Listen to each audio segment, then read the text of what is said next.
Hi, my name's Phil Anderson, and I'd like to introduce you to my website that I made on Wix that's called American Steel. American Steel I would consider to be both a real and an imaginary business. This is because although I do buy and sell muscle cars and parts on the side as a hobby, I really don't have much of a web presence other than eBay and Craigslist and the typical kind of places that you would find parts. Really, I designed American Steel to be a prototype of how I would set up a website for this business if I were really to pursue it.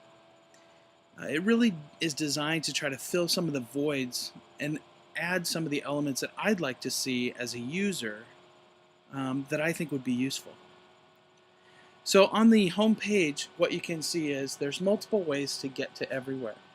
I believe that that's important because as a user, I want to be able to access the classified section from the web page.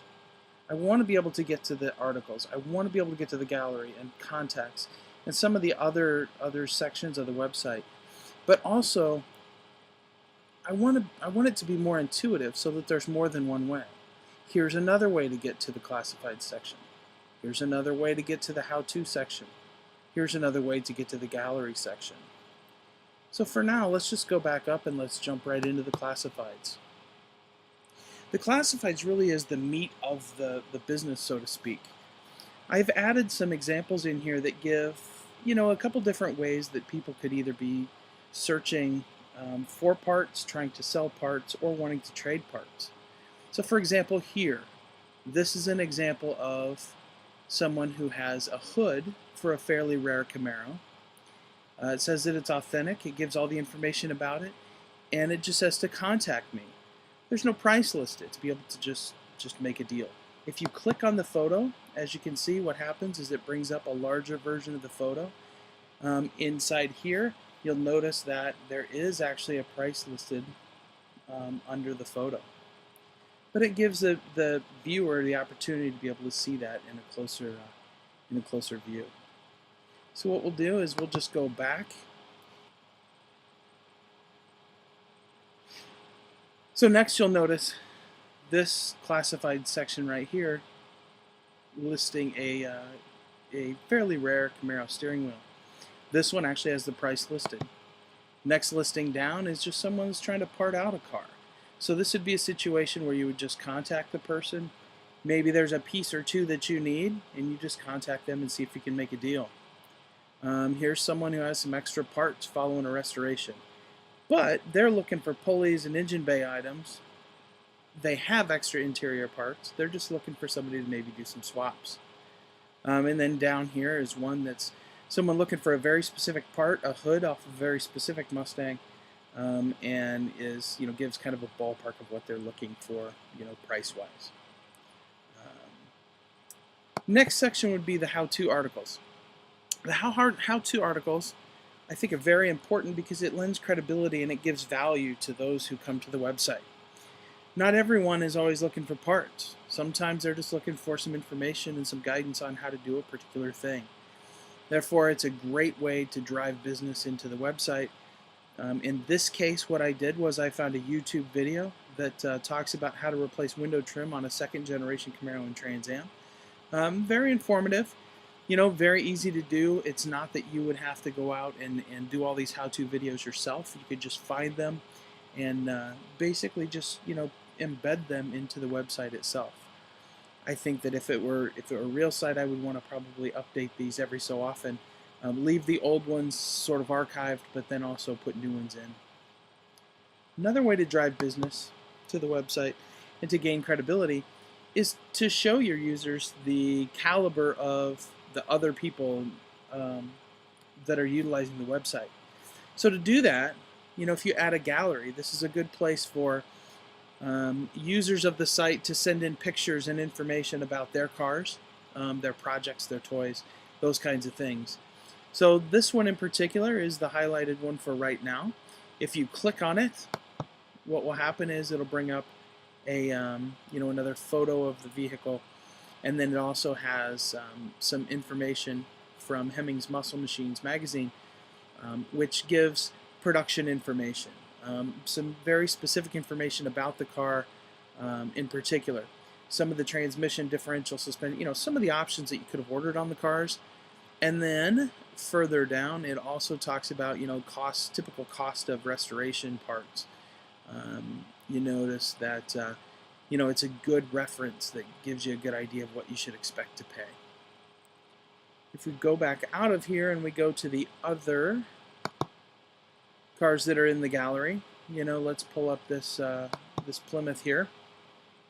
And again, you could pull up a larger photo by clicking here, or you just look at the photo and you go through and read a bit about the car itself.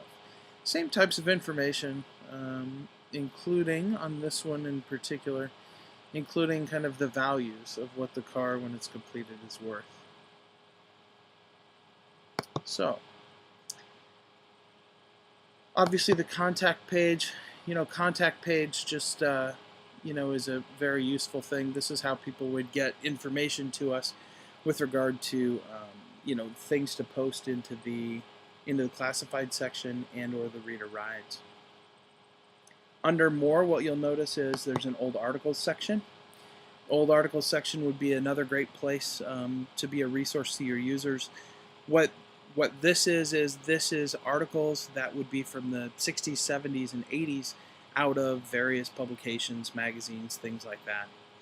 It gives you a good way to be able to store some of this information, and that if someone has, let's say this particular type of Nova, they would be able to pull up some production information and some just background information on some of these cars that they may not be able to find anywhere else.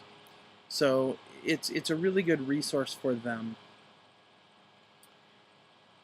Also, the informatics that we did throughout the course, I thought this was a really interesting and a lot of fun to do, to be able to throw some just factoids in about different types of muscle cars. I tried really hard in this project to come up with different types of informatics on different types of cars. One of the things that this particular demographic group, I guess, is really sensitive to is brand loyalty. Those who collect Fords typically won't do anything with Chevys, and they don't like to be on Chevy sites. And vice versa for Chevys to Fords, and for Pontiacs, and for Dodges. And they're very brand loyal, and so I thought that it was very important to really try to get out there and get as wide a diversity as I could.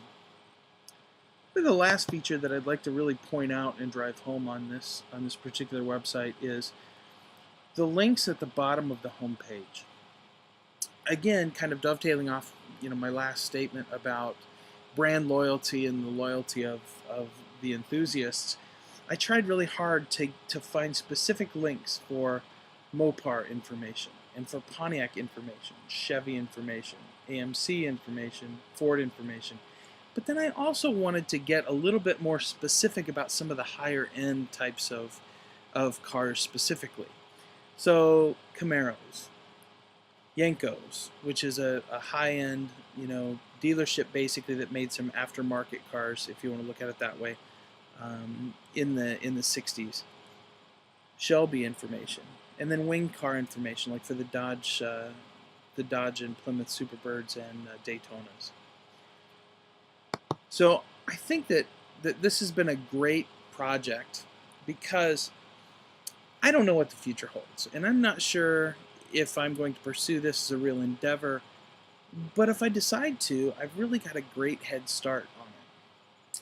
I learned a lot about the pitfalls and the problems that you can run into when trying to put together websites like this, and some of the kinds of things that I really should look for in a reputable site as I thought about my project. I appreciate you taking the time to watch this. I look forward to maybe seeing you somewhere online.